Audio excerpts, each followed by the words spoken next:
Walang nakaangat sa batas, kahit na presidente. Human rights violation kung maraming pulis? I don't think so. There's no... anyway, the reason we did this was so that we could maintain the peace.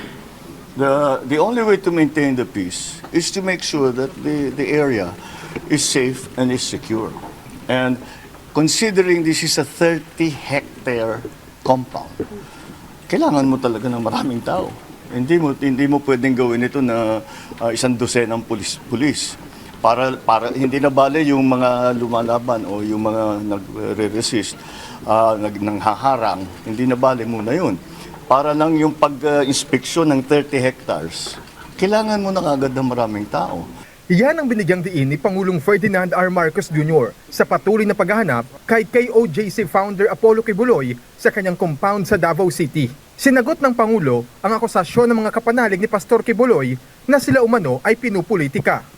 So I do not see. I think what they're talking about is political na yan.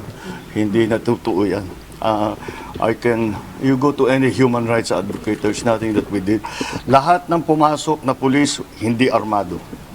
Walang baril, kahit isa. Hindi kami gumamit ng tear gas. Wala kaming ginawang ganun. So ano yung human rights violation? Marami lang. Kung kukonti yun, mas marami pang nasaktan. Mas maraming nasaktan na supporter ng Kingdom of Jesus Christ, maraming nasaktan na pulis dahil maglalaban. So, kung marami, itapos ka agad ang problema. So, that's what we've done. Sabi ni Pangulong Marcos, hindi tamang gawing pananggalang sa otoridad ang mga tauhan ni Kibuloy. Hindi ko nga maintindihan kung bakit dinadamay ni Kibuloy ang mga tauhan niya. Kasi sinasabak niya yung mga tauhan niya.